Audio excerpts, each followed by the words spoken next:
It's Wednesday, and you know what that means. It is time to talk about AEW's All Out pay-per-view here on BunkaMania, recording live on twitch.tv/Bunkazilla UK. I am Jeremy Graves, and I am joined by my cohort in crime. Let's say today that he is the Stu Grayson, if I am Evil Uno from the Dark Order. It's Mr. Iain Boulton. Iain, how are you doing? I'm doing good, and the tech is working. There you go. I pressed the right buttons today. If you were here when we did the last live show on Friday, you would have noticed I may have appeared a little bit early before I realized that I had done a boo-boo and had to disappear. Or a botch. There we go, botch. We're keeping in line with all things wrestling. But yes, we are members of the Dark Order today. I like this, and it's very, very kind of suitable for obviously the topic of today's episode. But yes, how are you doing, Jeremy? How are you doing? Not doing too bad. Not doing too bad. I'm just happy. This is going to sound weird. I'm very happy to be a wrestling fan right now. And I mean the term wrestling. Like, I'm not even counting WWE at this point. There's been like a lot of discourse going on about this. And I think Bryan Danielson post All Out summed it up best, which we'll probably get onto a little bit later. Oh yes, but I think some of his thoughts and feelings that he shared before the capacity crowd at All Out post pay-per-view really sums up a lot of things, and it's just a great time to be a wrestling fan, quite frankly. Yeah, absolutely. It's a very kind of warm, fuzzy feeling at the moment for anything to do with AEW.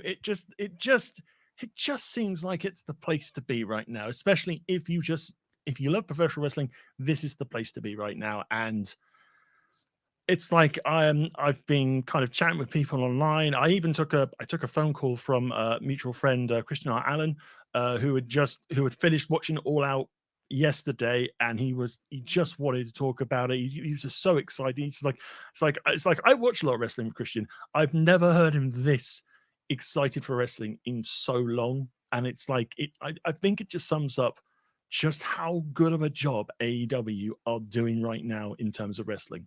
But yeah, that's the light little precursor into this little discussion, because spoiler alert, I think we're both in agreement this is probably one of the best wrestling shows in yonks, in years. Hold that thought for a second, Iain, because before we get any further, folks, first of all, thank you very much for tuning into this edition of BunkaMania. Be you live in our Twitch chat right now, of which if you want to post any comments or let us know what you thought, do let us know. And then as we can, we shall try and share comments throughout the program tonight.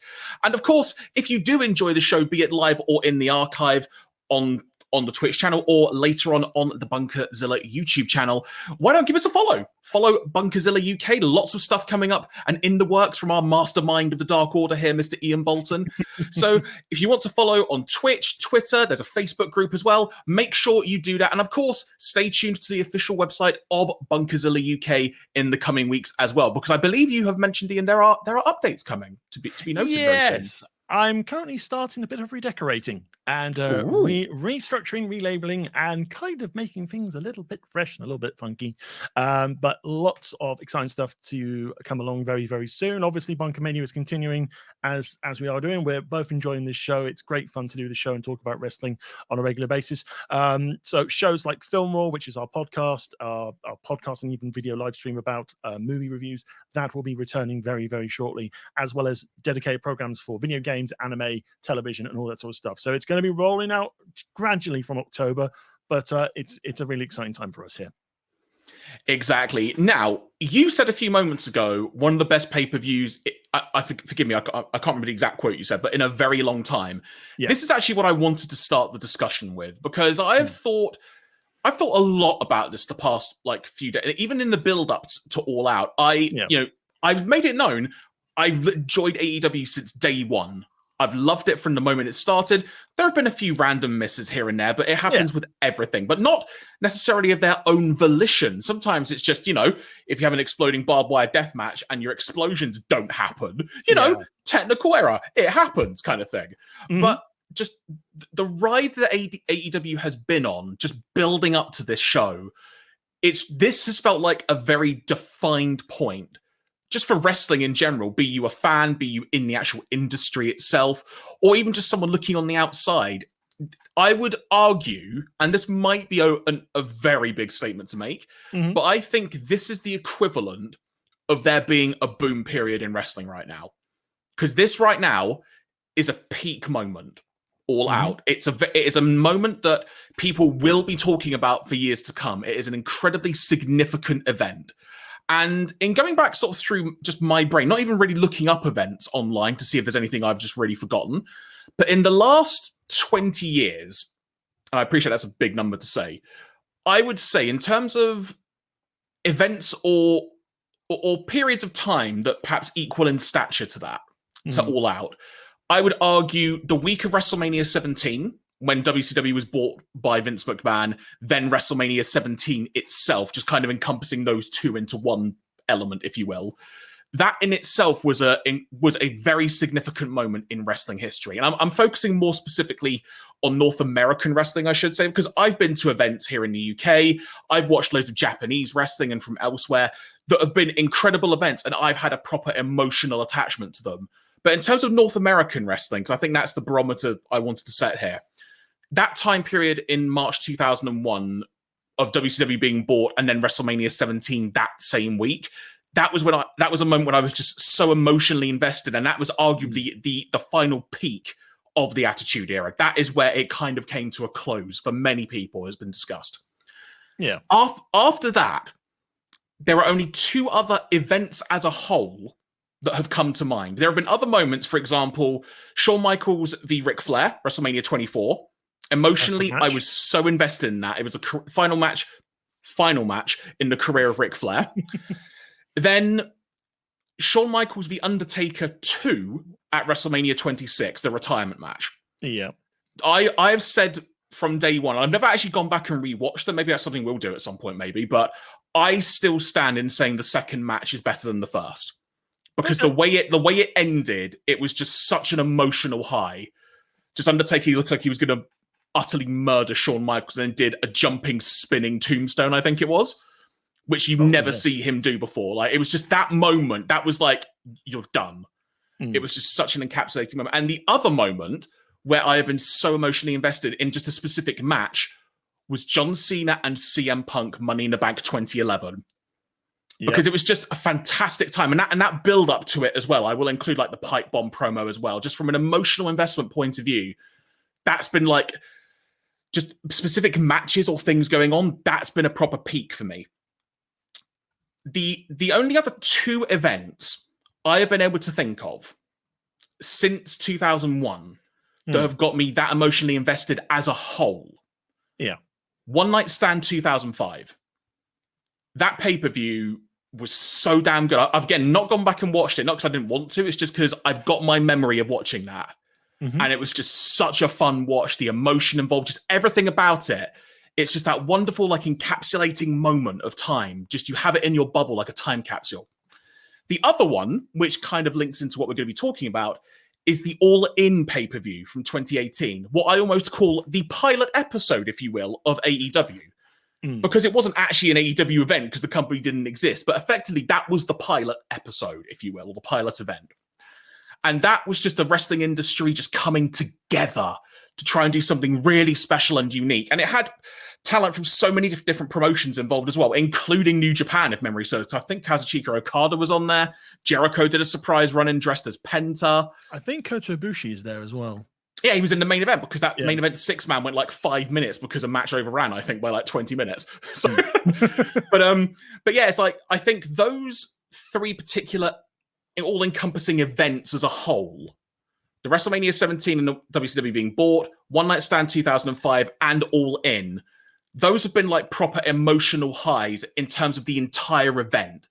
All Out is now on that list for me as well because it was that damn good. Is it better than all of those or any of those? Probably, but I haven't gone back and watched the others, so I don't know. But right now, it is probably one of my favorite events ever because that is how damn good I think this event was. Yeah. In terms of, I think ever since I started rewatching wrestling in like 2015 onwards, and to a point, obviously disclaimer here, obviously I was more focused on things like WWE at the time. But as you were talking about like emotional connections to events or particular matches and stuff like that, I don't necessarily have so much as like a personal connection, I guess, to any sort of major matches that have kind of happened in that sort of time space up until now, and apart from a few little bits and bobs.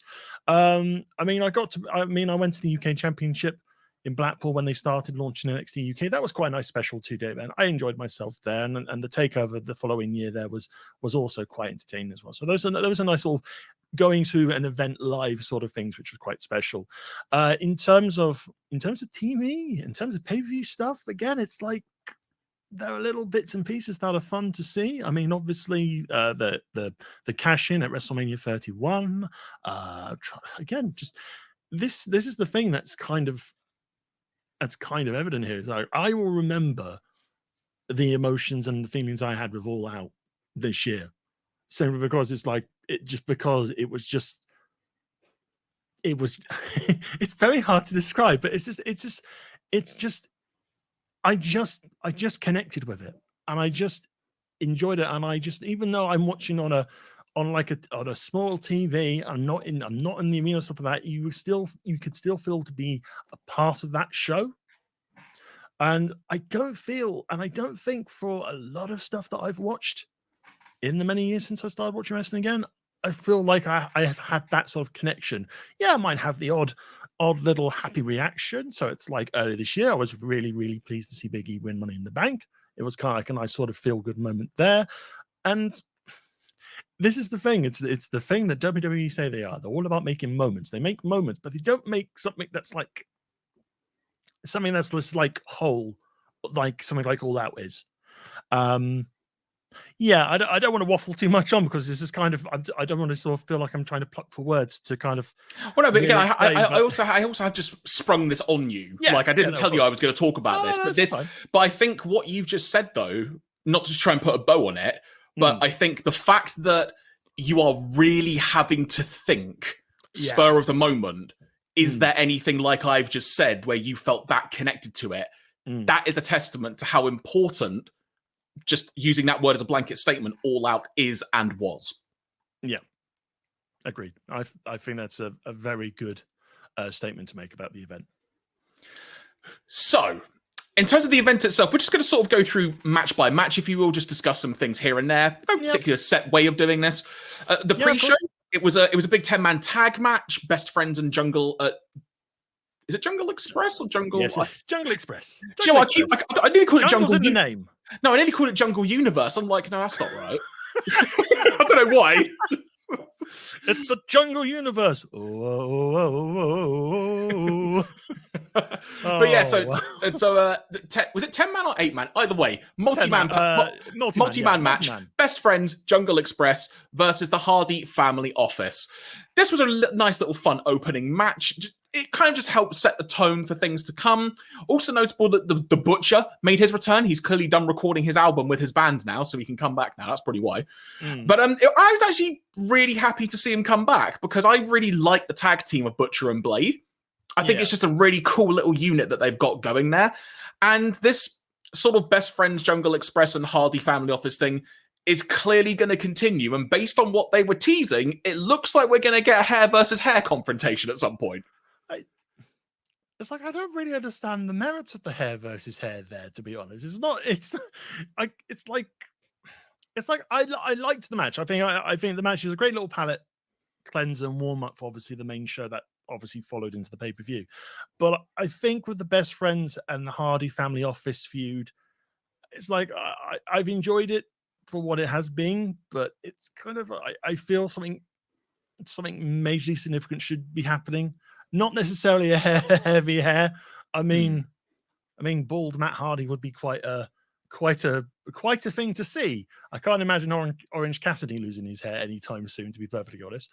Well, that's an interesting point to bring up. Like, hypothetically speaking, if you've got everybody from Best Friends, Jungle Express, and the HFO, who are the people that you put the hair on the line? Like, an obvious candidate would be Butcher. Look at him. Enough said. That said, I think that's a really cool look for him, just in general. So I wouldn't want that to go. Yeah. But, maybe Matt Hardy, after insert number of years here, is finally just like, you know what? I kind of just don't want long hair anymore. Maybe he's just like, I've had enough. And then in terms of who's going to have the most connection for the fans' point of view, Orange Cassidy's the easiest choice. Absolutely, yeah. And also trying to imagine Orange Cassidy bald when he's such a lazy character in himself, and it takes effort to maintain being bald sometimes if you want to be. Like, it could be quite amusing. It could be. It could be. I think I need a little bit more convincing for this hair versus hair thing. I think that's all I'll say on this. Is like, I'm happy with the match. I thought the match was fun. I think it was a nice little sort of warm up. But in terms of the feud, I'll be interested to see where it goes from Dynamite tonight. But it's kind of like, I feel like it needs to they either need to break away and focus on other factions or other opponents, or there needs to be a final resolution, and probably might happen at Grand Slam. You never know, to be honest. Yeah, that's just generally my thoughts on that match. So as we move to the main show proper, just a sort of quick side note question, because we talked on the last episode of this past Friday. If you've not heard or seen that already, folks, you can still watch the archive of that and see how right or wrong we were when it came to predictions and such. But one of the things we were talking about in particular for the sort of the top 3 matches was what order should the matches go in. In terms of the order of this card as a whole, what did you think? Just literally sort of top line notes on that. What did you think? I think when I was watching the pay-per-view originally, it was kind of like, okay, we're gonna have this match a bit early. So it's like seeing Britt Baker versus Chris Statlander, like the 3rd match on the card. It's like, oh, okay, this is a weird decision, but I'll go with it. And I think it was cleverly kind of structured around the cage match, which we will talk about, because the cage match was such an emotional investment, I think, for the audience and even the viewers at home, that obviously you kind of had to pad it out with matches that people can get excited for and kind of be able to be excited, but not go too excited, because obviously we then move into things like Jericho MJF, Punk and Allen, and then we have like the little breather of Paul White versus QT Marshall, and then we go into obviously the main event, which obviously finished with those big debuts. And I think now having the debuts there, I totally understand why that was the main event, and I was quite happy with that to be the main event, to be perfectly honest. Yeah, I think structure wise, I think they did it right. Yeah, I completely agree. You sort of mentioned about like the positioning and sort of having different paces and such. That was the key thing to how this show was formatted. I'll just use that word because it's far easier to say. Because I hate to almost call something the equivalent of like a break, or a moment, or like a palate cleanser. But you needed to adjust the pace throughout, because sometimes, I mean, I've been to wrestling shows where you've had like 3 matches, one after the other, which have each been freaking insanely good. Yeah. But by the last one, you're just burnt out, because that's how good they've been. And the way the show was structured, it was enough to where you were still invested, but you could, I guess, sit back a little bit. You could take a breather while still enjoying it. Not to, again, say it was a break, but it was just enough of like, I'll use a car analogy. It's like when you've been in 5th gear on a motorway and you've come off the motorway, now you're on like an A road, and you might be stuck behind like a tractor or something for a bit, and you kind of just slow it down a little bit, but you're still making progress. Yeah, that's a weird analogy for the day, but there you go. So the first match on the pay-per-view, Miro v Eddie Kingston for the TNT title. I think I described this match in the preview as being 2 people who will beat the piss out of each other, and boy, did they do that. Absolutely, they did. There's a nice picture to remind folks of the battle. Obviously, I think this was towards the end of the Super Matchka kick that took down Kingston, and not the game over, which was quite surprising. This was such a good match. It's just, it was a good match to open the card with. The crowd are into both of them. Obviously, Miro, he's a great heel. He's having the time of his life on AEW, and the crowd reception for Kingston was electric as well. It was just basically, you know what? We're just going to get into it and just start hitting each other for 6. And I think there's some legs to go on this feud. I think there will be a rematch coming. I kind of liked the psychology of the whole thing about the turnbuckle towards the end. Obviously, the pivotal thing in this match is, I think it's I forget who actually pulls off the turnbuckle, but the referee gets. It was Miro, I think. Yeah, it was Miro, and the referee gets so incensed of, no, you can't you can't pull off the turnbuckle. But it was accidental. That's the key thing. Accidental. Oh, is it really with Miro? But no, it's like the crowd obviously feeling that the ref was kind of doing something dodgy at the same time, which was quite interesting. But no, it perfectly allowed Miro to retain the title with a heel tactic side of things. I think he did the low blow and then obviously just bounced around a couple of bits and delivered one hell of a match kick. But yeah, it's like, and one of the things as well they talked about, and this is something they talked about on the commentary, was obviously how efficient Miro has been as a champion in terms of defenses. Like his matches are brief, they're short, they're like 5 to 7 minutes, so forth. So he's a efficient champion out of all his defenses. And again, I think this is probably about what, 10, 11 minutes. Let me check. Actually, I think I've got the official time here lurking about. Okay, no worries. It was. It felt very swift. It didn't feel like it dragged. 13:29. Ah, right. So a little bit more than 7 minutes this time around. But the fact you thought it only felt like 7 minutes is a testament to how damn good it was. Yeah, absolutely. But I want to see them fight again.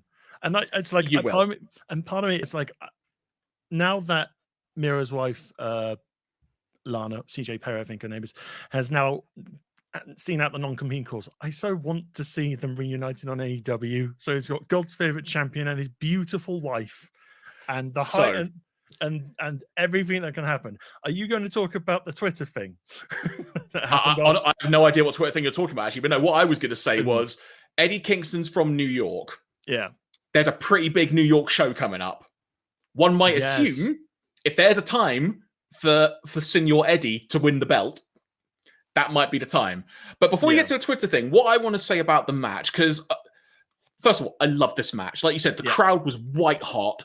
It was just so damn good. Such a great energy. The thing that I really, really liked about this match is that it set the tone for the evening. Now, if you think about it from our perspective, we're both regular AEW watchers. I'm a massive AEW fan and whatnot. So this got me even more hyped for the show than I already was watching it. For someone like yourself, pardon me for saying it this way, perhaps a bit more on a casual side. Like you're not watching absolutely everything AEW related like I might be, but you still got really into it. Imagine if you're someone who bought this show, you've maybe either seen just a tiny bit of AEW or you've never seen it, and maybe you bought it because it's CM Punk's return match. And this is the first match you saw. It was hard hitting. There was explosive action. There was so much great stuff going on in this match. This is your first introduction to AEW. In terms of just being like an introduction of, let's call it like it is. That's what WWE do. This is what we do here. And it had a bit of everything. That's what I loved about this match so much. It literally had a bit of everything. And it was two heavyweights just beating the piss out of each other. What's better than that? It's what the promo promised. It's what the promo promised, to be honest. Exactly. Yeah. So, shall we move on to the next match, which was Moxley? Let's, because it was Jon Moxley defeating New Japan legend Satoshi Kojima. This is kind of a funny match because I really enjoyed it. But I think there was clearly a feeling that people understood Kojima as a legend, but they probably thought, is he, in the nicest way to put this, I've seen some discourse of people basically going, I'm going to be honest, I thought it was a letdown when Kojima was announced. And it's like, I thought, okay, it'll be fun, I'll go for it, I'll get into it. But I think people were pleasantly surprised how much Kojima could still go. And I knew that because I still watch a decent amount of Japanese wrestling and whatnot. And he had a great match at, I think it was Wrestle Kingdom in January. I think he wrestled Kenta, if memory serves. And it was a really good match. But this was just really, really good fun. And you could tell Kojima was having a blast because, again, in the nicest way to phrase it, he's been wrestling in front of not capacity crowds in Japan, but also he got to have a really raucous crowd. And he's probably not experienced that in so damn long at this point. It was just really, really great fun. And we'll get on to what happened afterwards in just a moment. But the match itself, I really, really enjoyed it. Really, really just good fun. And you can also tell John Moxley was having a freaking great time as well. Oh yeah, I mean, I think we talked about it in the last stream where we said it was more. I felt it was going to be more like an exhibition match. I think a lot of people knew it was going to be more like an exhibition match, obviously the Forbidden Door and stuff like that. But it's still a fun match. It was still a nice, hard hitting New Japan style wrestling match as you expected. Moxley didn't hold back, nor did Kojima. It was perfectly fine, and yeah, it was just a nice little sort of, hey, this is a cool little match. Doesn't really mean anything in the grand scheme of things. Well, it kind of does for tonight's Dynamite now. As I said that in a weird sort of, it doesn't mean anything. Oh, wait, that thing happened. So yeah, in the grand scheme of obviously like the short-term booking there for either man, it's more like just a pleasant excursion. And obviously to give Moxley something to do, but that doesn't mean it's a bad match. It's fun. It homages New Japan Pro Wrestling quite nicely, and the whole setup for Wednesday, I think, just kind of was the lovely icing on the cake for this match. Even though nothing major was on the line, just having the events that happened afterwards really, really made it worthwhile. Go into it now, Ian, because I'm curious to hear your take on this. So, what did you think of the post match? I'll let you explain what happened. So, we've got. Apologies, I don't know the name fully off by heart. I know it is Minoru Suzuki. Yes, here he is, looking so happy to be. It's like he looks happy, but he definitely looks like he's going to kill you. Oh, for the record, that is that's one of his happy faces. So yeah, it's like I think because they had a match in G1 Climax. I think so, yeah. During the first year of Moxley being free from WWE. And that was one, I think, the way they just went, they may have gone all around the arena. I might be sure. It might be someone else. So I do apologize, New Japan fans, if I got it wrong. I think they may have fought before. I'm not sure. But they certainly had a battle regardless. Oh, yes, absolutely. They had a nice battle. Suzuki comes out. He's pretty much serenaded by the crowd to the ring to his theme song, which is a very Japanese kind of anime style opening music side of things. And I think you are underselling how much this crowd were overly pumped like I was when I heard Suzuki's music. Like, yeah.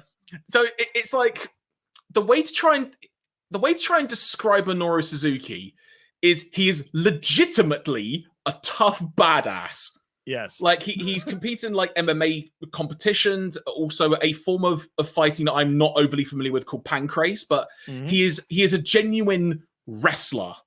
Yeah. And that's why his wrestling and what he does comes across as so brutal, because it probably is, quite frankly. And he's got an intensity about him that you genuinely feel like he will murder you, because in theory, that's what he will likely do. And so he comes out, and it's one of those things as well where you see like his Jumbotron like video, and if you're a New Japan fan, you recognize that video. And so as soon as they saw the word "The King," everyone just started losing their crap, quite frankly. Yep. And then when he actually came out, and there was just that moment of, "Oh my god!" And I don't know if you've gone back and watched it, or if you've ever heard them before, but when they're exchanging forearms in the ring, wear a pair of headphones. Perfect. Okay. Wear a pair of headphones and just listen to Suzuki's forearm shot. You can hear it if you've got headphones on, but if you just listen, that's the level of intensity that he brings. And he ultimately downs Moxley. He does the Gotch style pile driver, which is one of his trademark finishes, as well as the sleeper hold. And we're then getting the freaking match on Dynamite, like tonight. Yeah, in Moxley's hometown. It's like freaking, it's like Christmas being an AEW fan at the moment. Oh, it's probably more of a Christmas treat for Moxley, to be perfectly honest. It's like, yeah, we're going to your hometown. You've done such a good job. Who do you want to fight? Suzuki. Okay, here he comes. You can almost just imagine, like, he's like inviting, like, friends and family he may still have in Cincinnati. He's like, oh, come to the show. It's gonna be good fun. And it's like, you'll get to see me probably get murdered by someone. Yay! But it's just very stiff forearms and punches to one another before it just went into like the pile driver. but it was just something so captivating about them just trading a blow, slight sort of stagger back, and said, "All right, I'm gonna go again," and the crowd just had me going, "Hooray, hooray!" That sort of thing. But no, I enjoy it. I am looking forward to the match. I hope they have a really good match on Dynamite tonight. At the very least, it's going to be flipping entertaining. Oh, absolutely. Because Suzuki is doing sort of like a little tour of various US indie promotions. So I think there was a genuine disappointment amongst people when he was being announced for like lots of indie shows, including like a Game Changer Wrestling GCW, who, funnily enough, Jon Moxley won the deathmatch title the night before All Out and is going to be facing Nick Gage in about a month. I will not be watching it because that will be brutal. Yes. But is at the ready. It's going to be more than freaking pizza cutters, mate. But yeah, it's that thing of it. This is just going to be a really fun, brutal match. That shouldn't be a sentence, but it is. It's just going to be really good fun. And again, it's something different. And when people were really disappointed, people were like, "Oh, why the heck isn't Suzuki on this pay-per-view?" It kind of makes sense now, and you people got to see him on the pay-per-view. And the other thing as well, which I do just want to say is an all-encompassing thing, AEW did well what WWE really can't do that well, and that's promote a television show, a regular television show on a pay-per-view without it feel like you're being cheapened from it. Yes. Because they did it a couple of times. There was the Malachi Black promo, if I remember correctly, because it's him and Dustin on either Dynamite or Rampage this week. There was the Andrade interview, which the match with Pac is on Rampage, if memory serves. And then we got this segment to build up to the match on Dynamite. It's like, I didn't feel cheated at all. If anything, it got me more hyped for all of those shows. Yeah. So you got the fallout of the event, but you also have some really stellar matches on the card. It's like with Dustin Rhodes and Malachi Black. Oh, Malachi Black's going to murder him tonight. Absolutely no questions. But obviously, there might be a little bit of a longer battle between the two ring veterans. But yeah, it's going to end the same way as most of Malachi Black's matches. Fade to black, pin, and then the next member of the Nightmare family will go, "I want a piece of you," and yeah, Malachi Black's just going to pretty much kill every member. Not literal kill, but wrestling term in the ring kill every member of the Nightmare family until Cody comes back at some point. But he's still doing this sort of TV show recordings at the moment. So I do wonder how long they're going to hold off Cody for, because the logical assumption would be for the next pay-per-view Full Gear. Yeah. But at the same time, being honest about it, when I think of the Nightmare family, I can't think of anybody else other than Cody at this point. Yeah. Like, I mean, it's like they brought out Lee Johnson. Like for the record, I just want to say this now. Shotty Lee Johnson is an interesting nickname, but when you pronounce Shotty as Shoddy, I think of something completely different. Just saying. Okay. But I literally, I can't think of many other people in the Nightmare family that can help keep this captivating. They managed to do it with Arn Anderson when he blocked the roundhouse kick and then got kicked in the nuts. That was great. But it's just, my theory now is, if you're going for Dustin, the brother, surely the next target after that, or the next person to come up and try and do something, it's got to be Cody. Yeah. That's the only thing I can think of. Unless Black starts targeting close friends of Cody, who may not be part of the Nightmare family, but they are friends of the Nightmare family. So that storyline could still continue on. Associates of the Nightmare family in that sort of way. But I liked the Lee Johnson match on Rampage. But basically, it's like Malachi gives him a chair. Go on, use a chair. It was really well done. Chair. It's like I'm gonna. No, I'm not that sort of person. All right. It was the equivalent of a Star Wars moment of come to the dark side. That's literally what it was, and it was great. It's like, never. All right, then. Black Mass. Well, not Face of Black. Black Mass, sorry. Speaking of going to the dark side, I don't know how that's a segue, but it is. Britt Baker retaining the title over Chris Statlander from the Andromeda Galaxy. There you go. It's got to be dark in the Andromeda Galaxy somewhere. There we go. I really liked this match. There were some amazing moments in this. The crowd was super into it. Some of the feats of strength of Statlander, like that superplex moment where she tried to lift her, then kind of couldn't, and then just basically deadlifted her into a superplex. That was freaking insane. Yeah. But ultimately, Britt Baker getting the win, there being a very notable.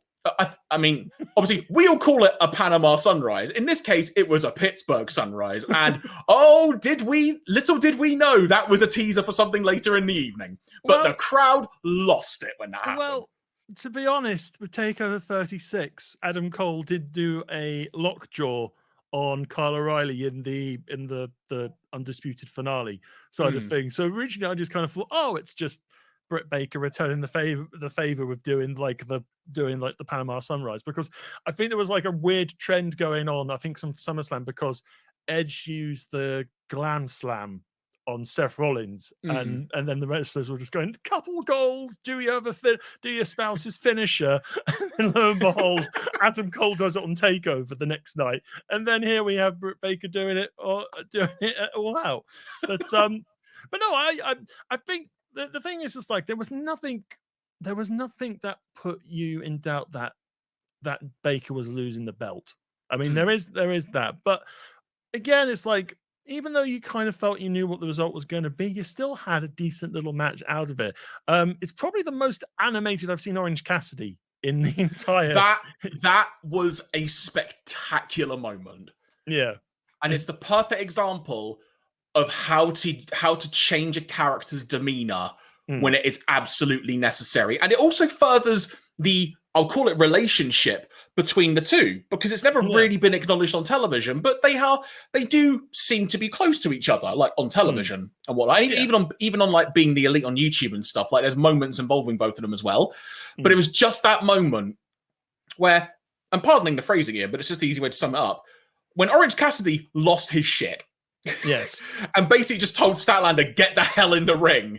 It was just that moment, and you saw the crowd could tell it had happened, and they got into it. It was like someone flicked a switch. Yeah. And that's when the match went into the next gear. It was so good. Yeah. And I like the little closing segment as well, obviously, of the Panama Sunrise, Pittsburgh Sunrise, followed by a very nasty looking stomp and then straight into lockjaw. So it's like it keeps Baker dominant. Obviously, we have a new challenger in the form of Ruby Soho, we'll talk about in a couple of matches time. But yeah, it was a good match. The thing obviously is like the result was never in question. I think it was just I think what fans just wanted was a good match, and they got one, and really good performance from both. And Britt Baker is arguably one of AEW's star players right now at this moment in time. It's like it's charisma overload. It's like even though she's supposed to be a heel, you still kind of want to cheer and just keep going DMD. I try not to go into the Brian Butterfield DMD, DVD. But in fairness, though, credit to them. Yeah, they got the fans to boo Britt. Yeah, I think there was a moment where like she pulled away the ref or shoved the ref out of the way, and the fans legit booed her for that.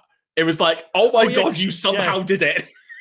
Yeah, because at times you do have the odd moments in AEW where the wrestlers will probably likely have some sort of physical engagement with the referee, not necessarily like a big slap or something, but just like a light shove. And the refs, they don't ring the bell at all. They just go, "Oi, no, don't do it again," or ring the bell. And again, another nice thing about the AEW match sort of qualities and stuff like that is that the refereeing just seems so much. It makes so much sense in the refereeing. It's like they don't DQ for something ridiculously stupid, which is usually the norm. Indeed. And speaking of things making sense, this is the moment when Andrade, after the match, did his little interview piping up the match with Pac on Rampage. Yeah. This is where they hinted very strongly, based on his reaction, that it was Chavo Guerrero that somehow altered the flight plan details or just cancelled Pac's flight. I assume he was coming from the UK. Yeah. So the fact that they've done that already, it makes me wonder, are they already going to start splitting Chavo from Andrade? Because Andrade really wants the match. I don't know what's going on with that little storyline at the moment, because obviously it's about Andrade and the Lucha Brothers. And that's a nice segue into the next match, to be honest. Yeah. But again, it's like, I'm not sure what's going to ultimately happen. Is it Andrade trying to bring the Lucha Brothers to his side or whatever? I don't know. I mean, this is the thing, and we've talked about it on the show before. It's like, I like Andrade as a performer. I do. It's just something for me isn't clicking at the moment, and that's not trying to say I don't like Andrade. It's just like it just feels like there's a piece missing. There's a piece missing to the story. There's a piece missing to the overall presentation. And as soon as they find that, Andrade's off and away to the races. And I have confidence there because we've seen it with a couple of newcomers from WWE over to AEW that took their time to find their footing. Miro is an obvious case there. Doing the best man gimmick for like a couple of months and then just going on as the Redeemer, everyone's happy. So yeah, it's like I'm not totally worried, but it's I need that. I need to find that missing piece. I want to see that missing piece click in, and hopefully the match on Rampage this Friday is the next step to that. I think the match on Rampage, if it's given time, could be amazing. 100% agree. I think if it is the featured match of the show, it will do, or it will be really, really good. Yeah, and I'm really looking forward to it. I still, what's the way to put this? Like, I don't mind Chavo being like I'll say the a mouthpiece for Andrade, because Andrade is a good talker in himself, and I like the way he switches between English and Spanish. It's really, really cool. But there is an element where I just don't feel like Chavo is totally the right fit for this. I still think if you had someone like a Conan, there is just a way that Conan can just deliver stuff on the microphone and when talking, it's just got a particular edge to it. Yeah. And I just don't think that edge is totally there with Chavo. I would love to be proved wrong. Because if Chavo can suddenly just find it, and it's great, but just that moment of him almost insinuating, yeah, it was me that changed the flight plan, it's kind of like, there's something there. Like, I don't know. But as you said, though, a good segue into our next match, which was for the World Tag Team titles inside a monstrously high steel cage. It's a very big cage. I know, right? The Lucha Brothers, Penta El Cero Miedo, and Rey Fenix defeating the Young Bucks in what I am going to say is one of the most insane and probably, very likely, one of the best tag team matches in history. Absolutely. Now, it is obviously a cage match. There was a lot of other stuff surrounding it as well that was in the match. So if someone didn't like this, I totally understand and respect that. But I was so invested in this match. I was so invested in it going in. And this match, I will go so far as to say it didn't just deliver, it freaking over-delivered just because of how into it I got. And there's an element as well where the cage was so damn high, there was part of me that's thinking, I kind of want them to do something off the top of the cage, but I really don't. Because I kind of care about wrestlers' safety as well and all this. But when just sort of jump forward to the end of the match, there's so much else that happened. But when Phoenix did the high crossbody off the top of the cage, it was just the perfect thing that's like, yes, that will suffice, thank you, for doing it off the top of the cage. Especially after we had seen like a destroyer from the top rope. Matt Jackson brought back something that he had done. But Excalibur actually referenced it, but I think it's something he did in PWG, Pro Wrestling Guerrilla, once, where he had the Nike basketball shoe with drawing pins and tacks stuck to the bottom of it. It is one of the most brutal things I've ever seen. I didn't think I was going to see it again. It was the perfect... The only way I could put it is like, you know, when you want like salt, pepper, or some condiments on a really nice meal, it was a really nice condiment on this match. Just a bit of a painful one for Penta, you know. Yeah.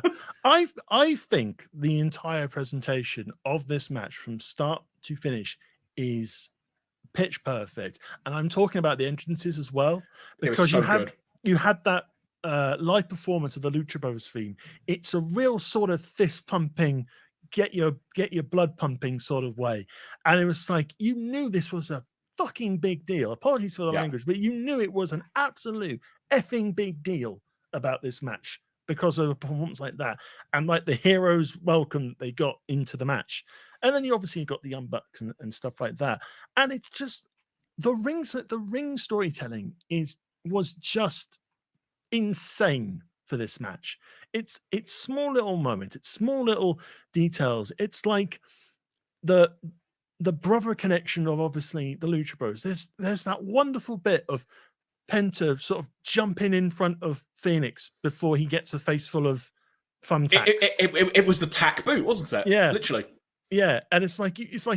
It's like when I saw that, I thought, oh no, they're seriously not going to literally kick people with this, and they ultimately did, and it was kind of like it was a horrifying development, but you couldn't look away. And this is the thing, and that's the more this match just escalated with ridiculous feats of agility, with random moments of like the Mexican standoff of super kicks of you have a super kick. No, you have a super kick. You have a super kick. Yes, it's a super kick party.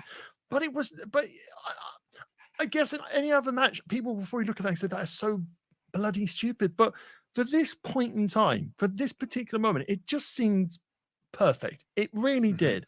And again, it's like even after the bell rung and the Luchas had the belt, there was still something so cathartically awesome about that match.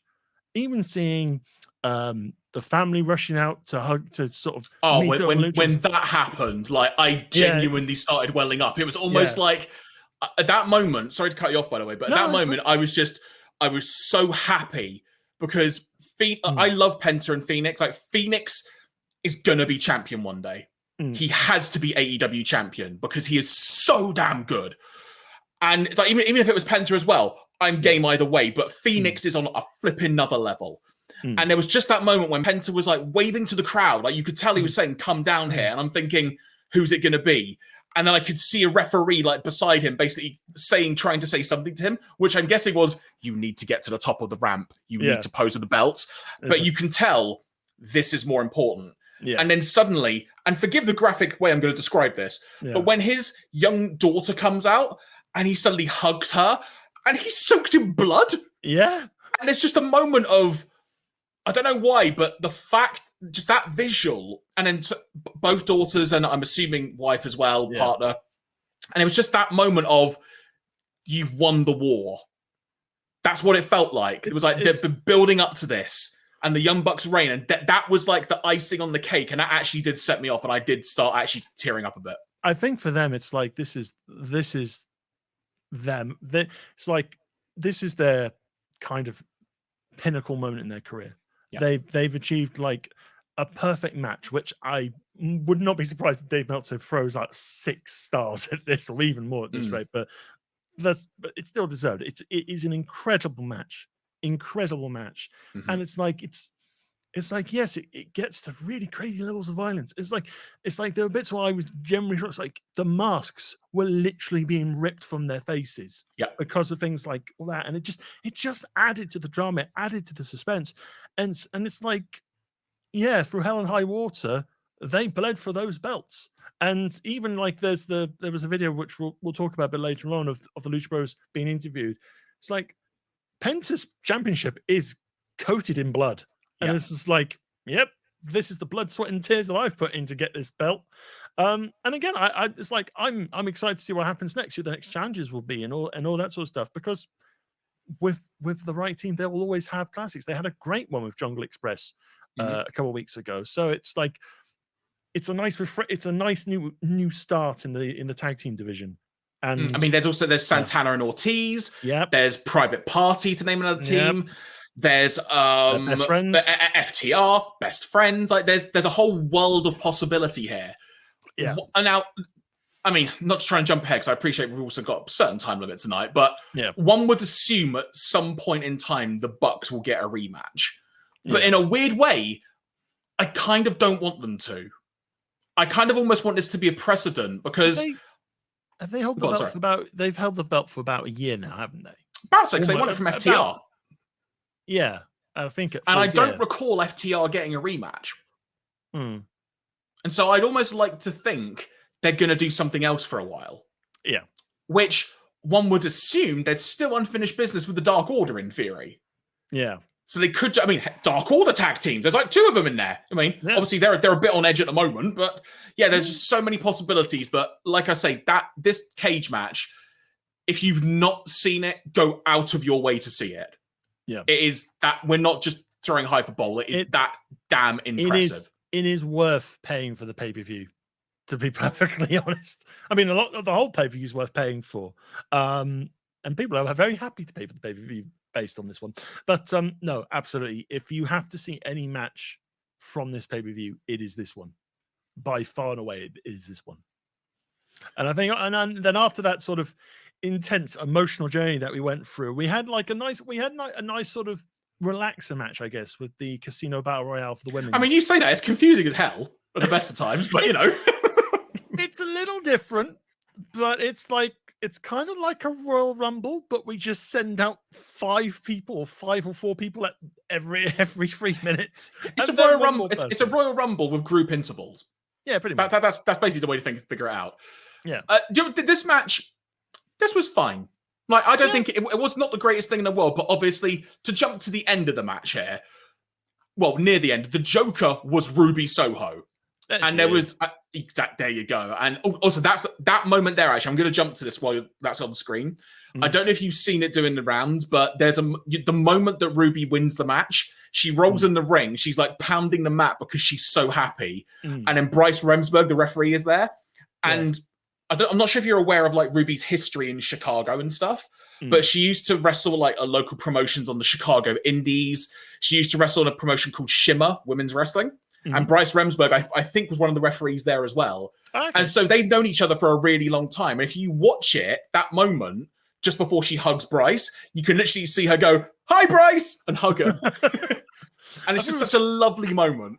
I thought it was kind of like, you won. I won. Yes, you did. Yay, hug. I know. And it's just, you could tell the moment that she came out, she had the biggest smile on her face. I mean, again, I'm not sure if you've seen, like, they sort of do like a little media scrum after the event and whatnot. Yeah. And like, she was saying that she's never had her name chanted at a WWE event.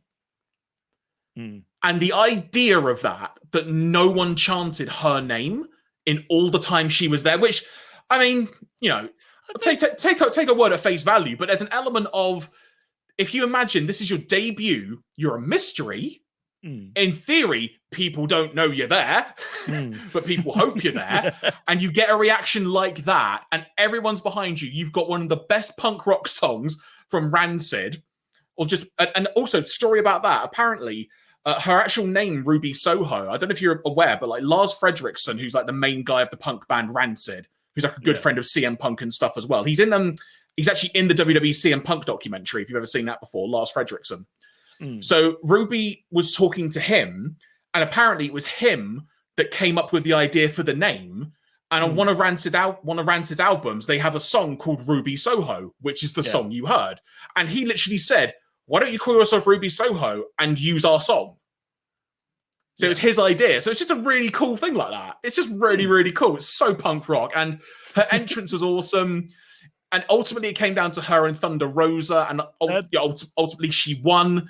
And it was, I will say, Thunder Rosa, I don't know what it was in this match. Because remember on Friday, I mentioned, for some reason, it's not clicked for me with Thunder Rosa. There's just something about it. Other than like the Britt Baker unsanctioned match, it's just never clicked. Yeah. Something in this match was different about Thunder Rosa. I don't know what it was, but there was something. And for the first time, I was like, yeah, I like this. I like what you're doing. But ultimately, Ruby got the win. I was so happy. Yeah, it was Ruby and Thunder Rosa had some really good chemistry in the ring in the final bit when it was two. It's like two crowd favorite wrestlers. And it was kind of like who was going to be the one to kind of go on the very edge. But it was kind of like, I think Rosa went into the post, you kind of go, yeah, Ruby's got it. But the fact of the matter is, I think we were talking about it on the last stream, is basically, if it was Rosa, if it was Soho, I think whoever won it would be a good challenger for Britt Baker. And yeah, I mean, at the end of the day, Ruby doesn't have to win the belt from Britt, and she probably won't. But it's a nice sort of introduction to what she's capable of on a main event stage. And I think in her WWE tenure, she had a decent little run of it in NXT, but I think obviously called up at a very quick, short notice, obviously to help fuel the women's roster on the main roster. And yeah, it's just never really afforded a major opportunity. I think she did fight Ronda Rousey at some point, but again, that's like a quick 30-second, 60-second squash match. And it just never really gave Ruby the opportunity to demonstrate what she could do. And I think, judging, and obviously hearing how emotional she was from after the show as well, about people chanting her name and actually feeling like she belongs somewhere and that people want to see her wrestle and people want to let her wrestle in that sort of sense. I think she's going to do some really good stuff in AEW, and I look forward to it. And yeah, we will find out. We will find out in tonight's Dynamite what's in store with her and Britt Baker. It's gonna be so good. One other note I did want to make mention of, because I remember, I think in my prediction, one of my picks was Jade Cargill. I will say I don't think she should have been in this match, because I think there's this aura about her where she's such an imposing figure, and they're trying to build her up like she's gonna be the next big thing. Yeah, and I just feel like when I was watching her in this match, it's the first time in the presentation of her that I've thought, this doesn't look as good as it should do. And I appreciate as well, she's still very new to the industry. I mean, heck, I've done some basic wrestling training. I can't wrestle for anything, so I'm not criticizing or anything. When was the Shaq match? Was it earlier this year, about 6 months ago? Yeah, March for some reason springs to mind. Yeah, so she's only I think it was part of the St. Patrick's Day stuff, maybe. I think so, maybe. Yeah, I don't remember off the top of my head, but it's just I don't know why. Just I feel like in this match, I don't want to use the word exposed, but this was the first time where the presentation of Jade, it just didn't come across as well as I think it could have done. Yeah, I can see a point there. I think it's still work. I think they'll carry on putting Jade through Dark and Dark Elevation, and maybe the odd Dynamite performance here and there. The fact of the matter is, she's got the look, she's got the power physique, she's got the charisma and all that sort of stuff. So it is coming together. It is definitely coming together. And yeah, I would not be surprised. Maybe I would say within the next 12 months. She'll be. Oh yeah, definitely in the future. She's definitely on the cards of being one of the biggest stars in the company in the future. Yeah, absolutely. But there is just that feeling as well that they keep advertising that she's undefeated. Yeah. Do you count a battle royal? It's like Miro. They still advertise him as undefeated in singles competition, but he has actually lost a tag match. But I think the thing with the AEW, especially with the AEW stats. Oh, the rankings, yeah.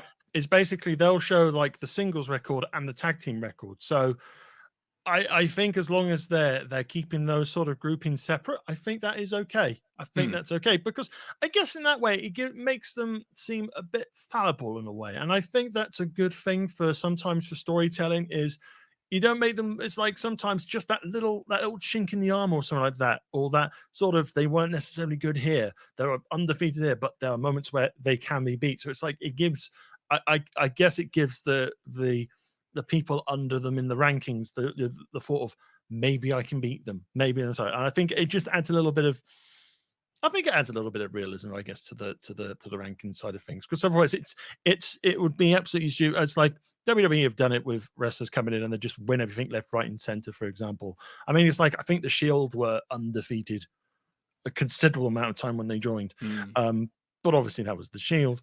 But it's like, you can imagine WWE kind of trying to protect that at all costs, per se, and it wouldn't feel believable. Whereas here with the AEW, if they lose in a tag match, but they're not the one pinned, fair enough, they're still strong. It's like, yeah, that's just my thought there. Next up was the final fight. No, I'm not talking about the video game. I'm talking about Chris Jericho versus MJF. Now, the way this began, even before the bell, we got a parody of his original WWF entrance, which I laughed so hard. Like, just said Jericho's last match instead of just Jericho in the text that's like blue and goes out and back in. And then MJF's music hit, and it's just like, perfect.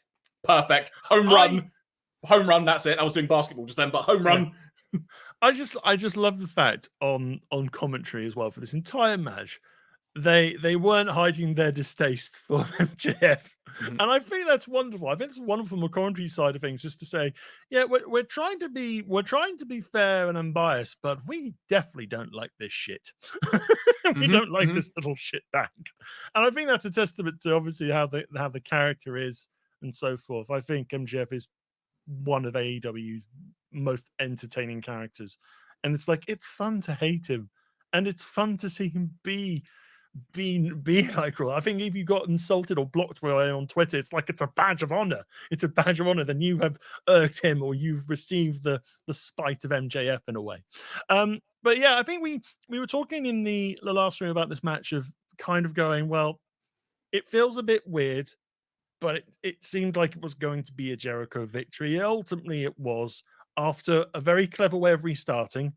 So I've got an image there.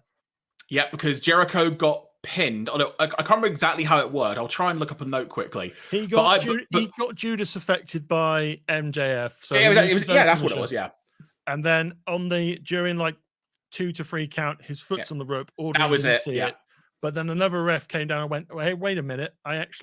Who was sorting out a squabble between, I think, Hager and Wardlow, just kind of went, wait a minute! I saw his foot on the rope. That pen wasn't good." And they just went, "All right, we'll restart." And I think when they restarted it, it's just kind of really amped up the stakes a bit because they went through. You thought for a second, oh shit, he actually did lose this, and then it's like, no, carry on, no, we're gonna go on. Well, I was gonna say, well, that's another great thing about it is that it was the fact that you kind of thought, wait a minute, Jericho's losing by a screw job. Yeah. Like his career's done for a screw job, and AEW don't back down on stipulations based on past stipulations they've done. Yeah. So there's just that element where I was suddenly thinking, wait, Jericho, really? And then when they restarted it, it was that moment of, oh shit, now like whatever happens next, it's gonna be it. Yeah. And then it was just the crowd was so into it. Again, it was like that moment we were talking about earlier of what's the way to describe it? It was that moment of when you go into 5th gear or like someone flicks the switch. That was the switch being flicked. And also I love the fact as well that it was because Wardlow had come down that ultimately MJF was screwed out of his win, out of his screw job win. There you go. And yeah, they've had bits on AEW where MJF has been berating Wardlow and he's not enjoyed it. So, but it was established a long time ago that Wardlow is under contract to MJF, not AEW. Oh, okay. They acknowledged it once before because he was doing it a while ago, and then they kind of just like MJF threw out a line or something like, "No, he's under contract to me effectively because he's fucked up in his life or something." Oh, sorry, pardoning my language. That he screwed up in his life. Everyone gets one. There you go. Because he screwed up something else before in his life, basically, and so he's employed him to basically be his bodyguard so he can pay off something. They referenced it once before, but they have actually that is actually like in the pantheon of the lore of AEW. Yeah. No, fair enough. But no, I think considering we weren't that hyped for the match, to be honest, it's like it because I think according to AEW sort of storytelling around the match, because obviously we had in the last Dynamite before All Out, we had Jim Ross in the ring with Jericho saying, "I think you've made a mistake, Chris." And it's like there's that slight sense of, oh, Jericho might actually retire. It's the 1%. It's what we were saying last time. That 1%. But I think, once the match restarted, the stakes just seemed so much real. And I think that's when you see Jericho just slowly apply the line tamer, and you kind of the moment he locks it in, you just go, yes, he's going to keep doing that. But no, good fun match. I mean, I think if you wanted to really make this storytelling perfect, this should have been like the 5th labor. Agreed. Yeah, it's what we said before. Yeah, but anyway, it's done. Hopefully, I really hope this feud is done. Well, would you like me to add something to that?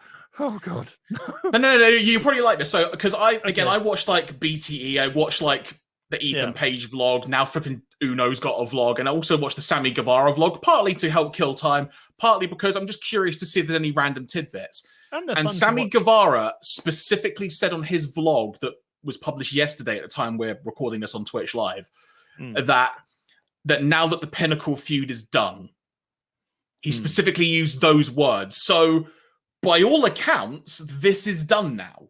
One would assume that MJF's going to have a rebuttal of some kind, but by all accounts now, maybe excluding another FTR v Proud and Powerful match, because it's now 1-1 technically, this feud is done.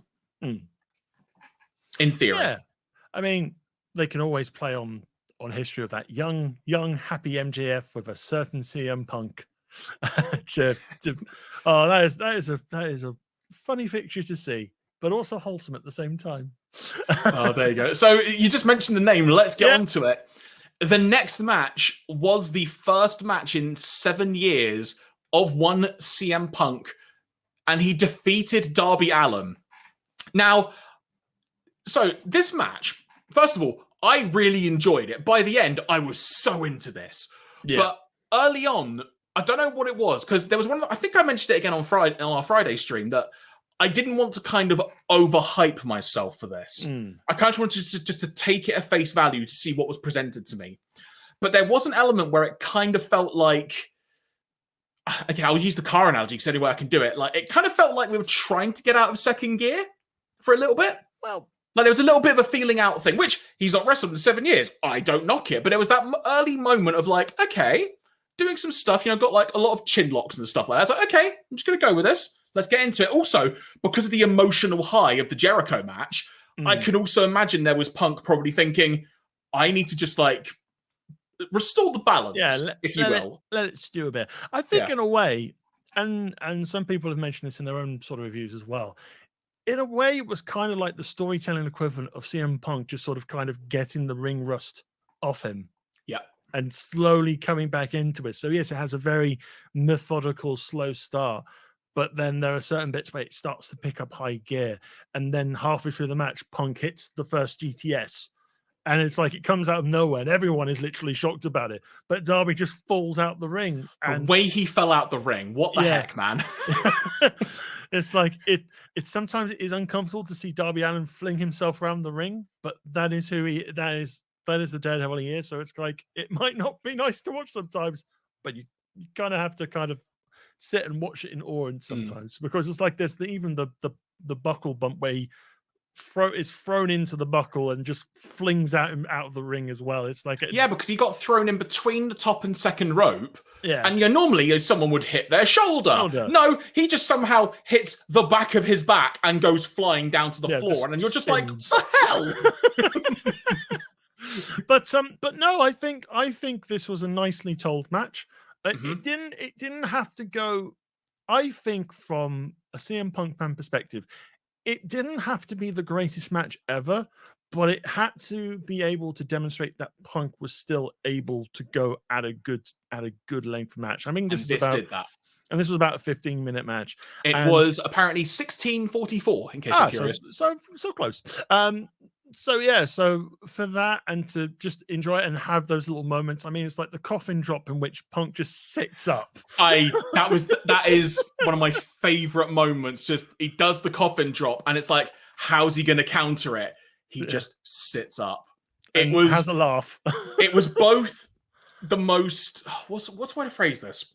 Audacious, first of all, but sensible. But it was also the most logical. And it almost feels incredibly disrespectful when you look at it as well. But it's just that thing of, just sit up. Yeah. Like, why has no one else thought of that? It's like, Darby's coming. I'll just sit up. Yeah. Also, there was some really nice just callbacks to little moments throughout the past couple of weeks as well. The one in particular that got me was on, I think it was on Friday on Rampage when Punk was doing commentary and it was Darby Allin v Daniel Garcia. And there was a moment where I think Darby did a code red. Yeah. And Punk specifically on commentary went, what the heck was that? And then someone told him, that's a code red. And he went, code red? I'm watching out for that. And ironically, he got hit by it. It's like, it's little storytelling beats. And I know I pick up on little minutiae, things like that, but it's a little thing. And this is another comparison compared to WWE where you are actually rewarded in AEW for paying attention. Yeah. And keeping tabs on these little things. It's like the thing I told you about Wardlow. Like, they've referenced it once, but that is in the lore and it's happened. So it's not kind of one of those, it's not like, the book of untold or unfinished WWE stories available now, which is everything. And there's always like a loophole or like some plot thread that's never actually been fully tied up when everyone else could very easily do it in a heartbeat. They always try and tie up a plot thread, or if they don't immediately, there will at least be a reference somewhere to it 9 times out of 10.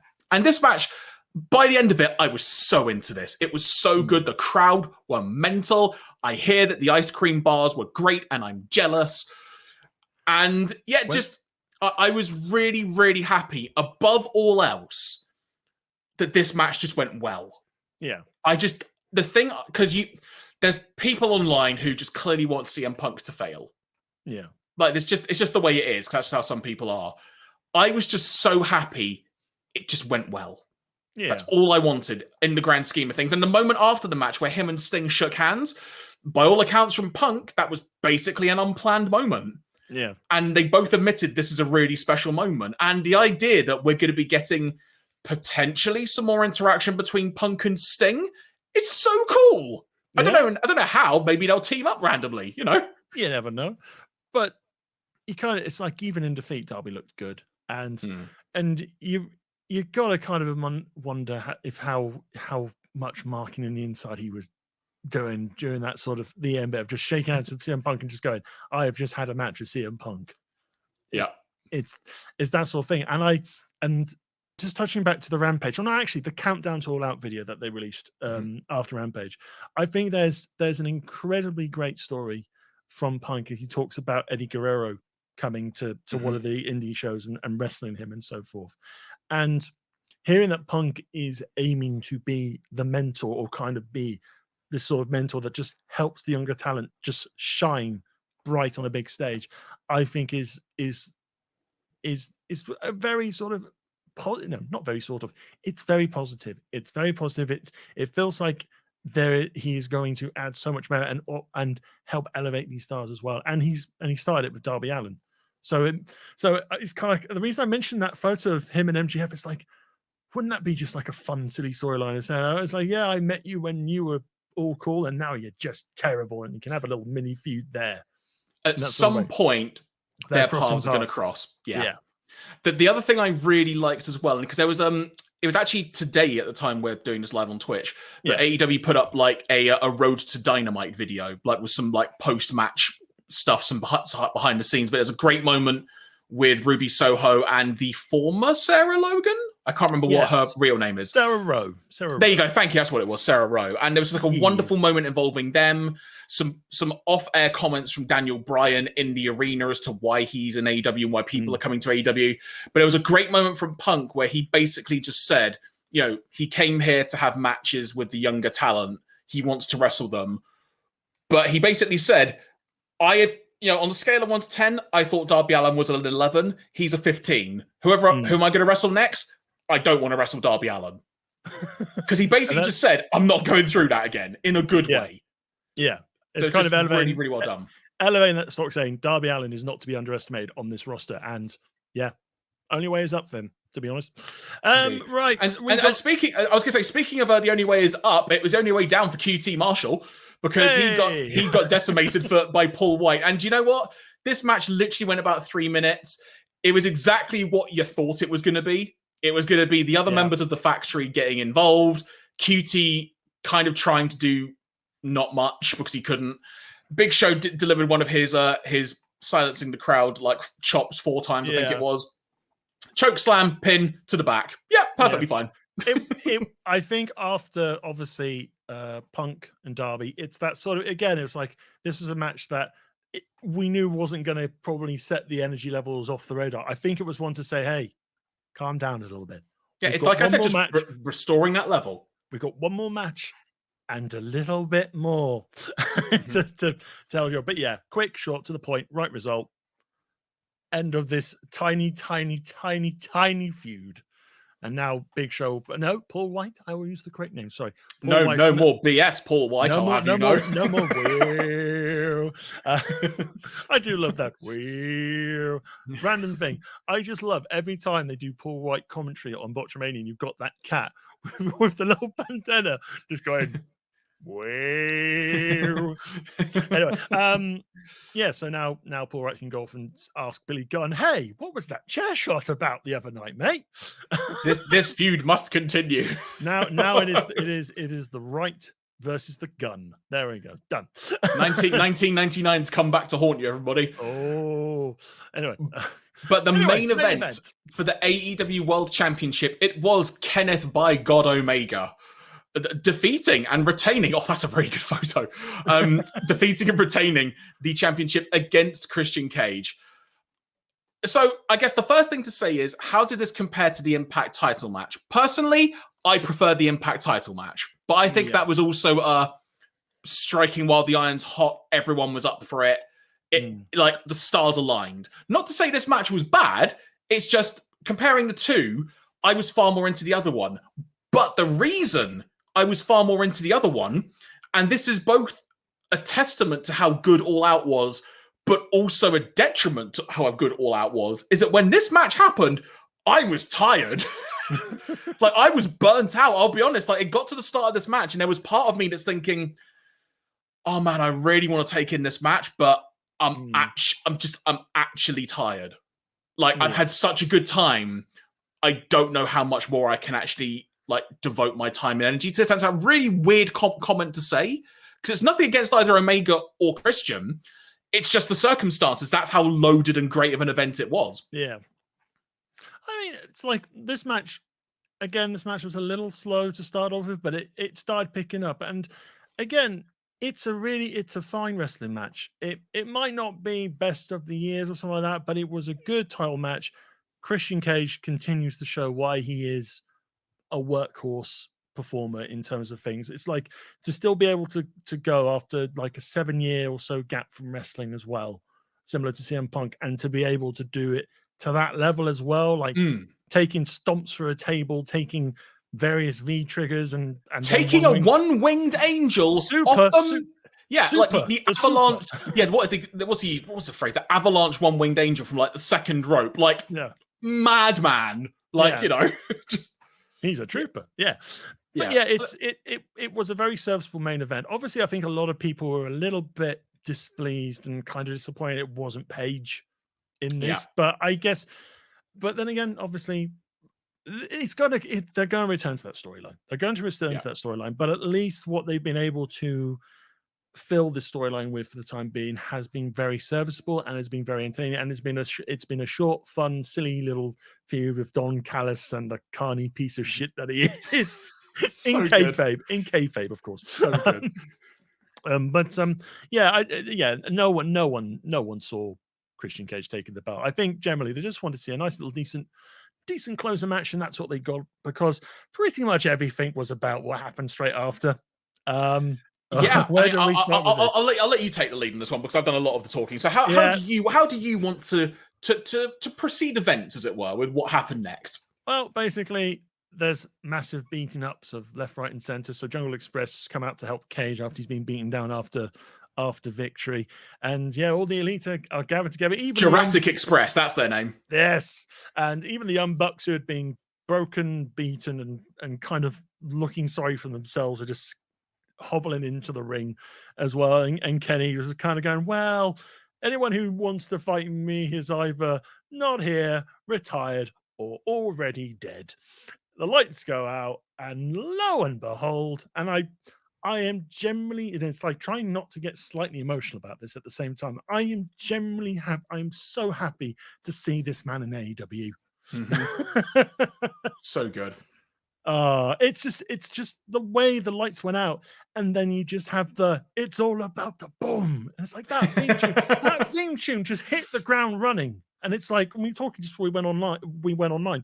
It's basically, it feels like a very modified version of Undisputed Era's theme, but it still has the core bits. It has the boom, and it has the perfect point for someone to go baby at some point.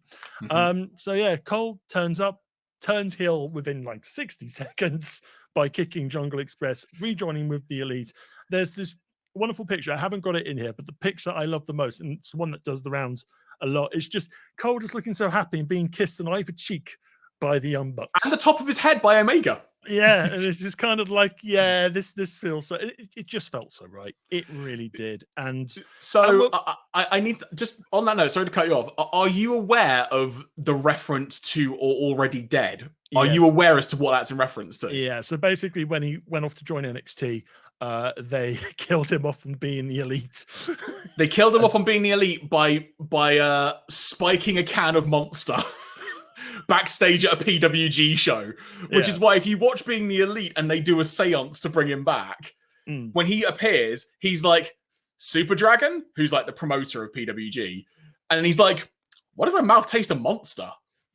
It's like, and he looks at his clock and sees it's been 4 years. It's like, it's perfect.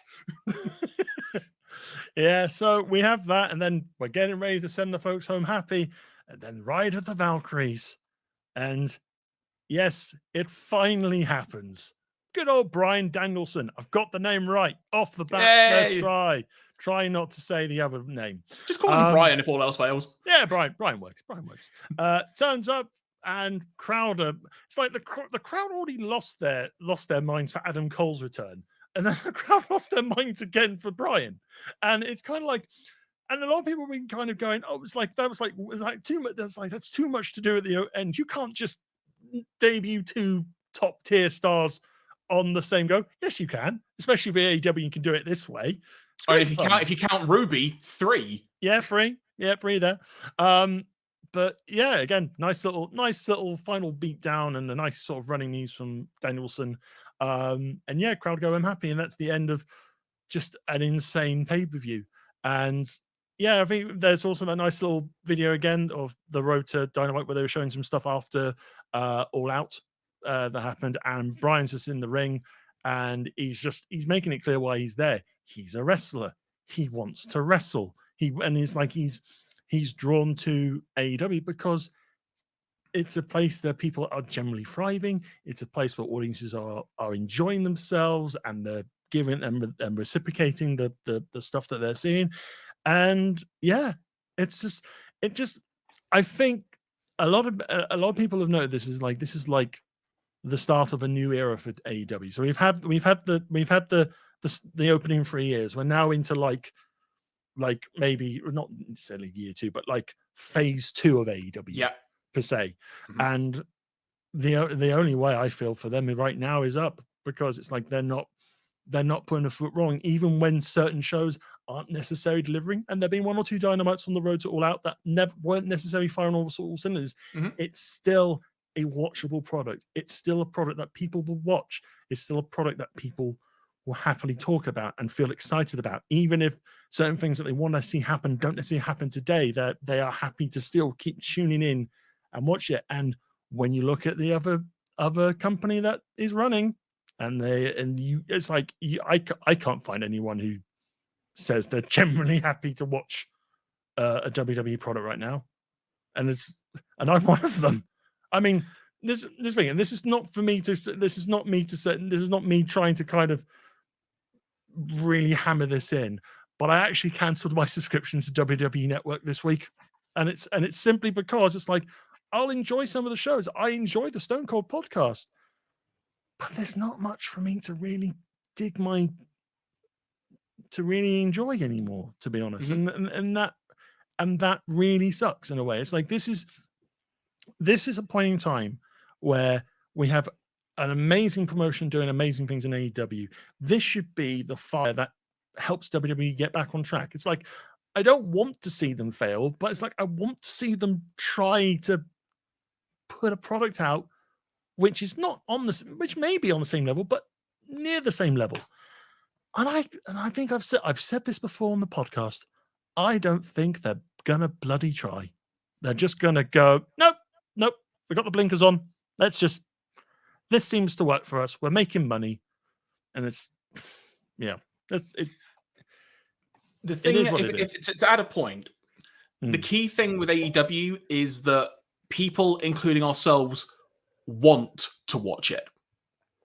Yeah. Watching WWE at this point, not that I've really watched anything in a while aside from what we've talked about on the show, it's more watching it out of habit.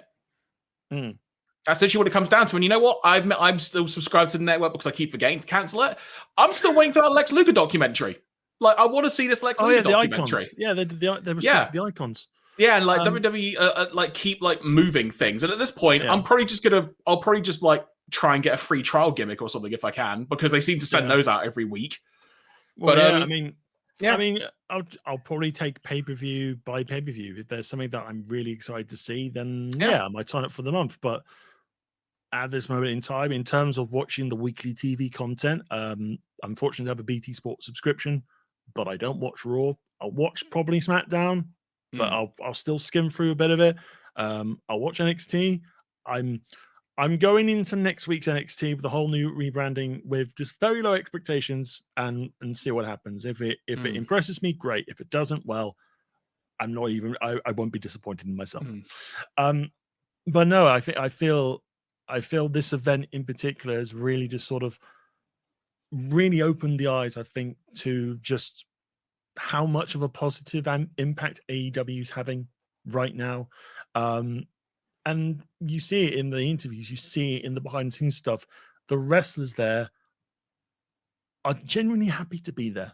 They're there to wrestle. They can wrestle. They can be creatively free to do as they see fit and so forth. And they're not, they don't have to just follow the party line of one particular person in a company because it worked 30 years ago and it will work now because reasons and so forth. And I was going to bring this up. Mick Foley actually did a Facebook video, and he's also done a podcast interview, and he's talked about how now, because AEW is doing so well and being such a positive thing in the wrestling community, he's kind of highlighted how AEW is the place where wrestlers are fancying themselves going to now, and WWE is not the promised land anymore. And it's especially if you look at the NXT talent. I mean, he's done a really good point here about Karrion Kross. It's like, I'm going to read this quote he mentioned in the interview. In the case of Karrion Kross, don't reinvent the wheel. If the guy is one of the best entrances in the business, and then you send him out there as generic guy and he loses in 2 minutes, people are saying this doesn't hurt him. It wasn't an NXT loss. I'm thinking, you only get one chance to make a first impression. Yep. Can you dig him out of the hole? Yeah, but he shouldn't be in the hole to begin with. I think the AEW pressure is the best thing to happen to WWE. And I think, yeah, there's pressure, but like I said, I don't see them reacting. They just plod on, think we're going to be happy with it. And I think I was talking, like I said, I was talking earlier about our mutual sort of Bunkazilla contributor, Christian, talking to him about All Out. What was he saying? Basically, it's kind of like WWE is probably on course to become like the Nickelodeon version of wrestling. So if you're 5 to 8, 9, 10, 11, this is your bag now. You've got. So what you're saying, Ian, is we're back in 1995. Yes, pretty much. Literally, but that's the way. Long term, and this is me trying to sort of put a positive spin on this discussion as much as I can. Yeah. I hope long term this will lead to WWE, what's a polite way to put this, pulling their finger out eventually and actually wanting to try something different. Because they're clearly about to try something different with a couple of things, but I think the 1995 point I've just made, not to toot my own horn here, has actually just kind of made that very logical to me. It's like, we're in 1995, WCW came along and started Nitro, kind of lit a bit of a fire, and people started going towards them because they got bigger names and whatnot. But obviously WCW's downfall was they didn't properly build younger talent to take you through to the next 10 years or whatever. Yeah. Whereas AEW, as I think both Punk and Danielson have said in interviews now, the young talent in AEW is insanely good, and they're already building new stars. Yeah. Look at the AEW roster, and you can already imagine people who are not in the main event picture who could be in the main event picture very easily.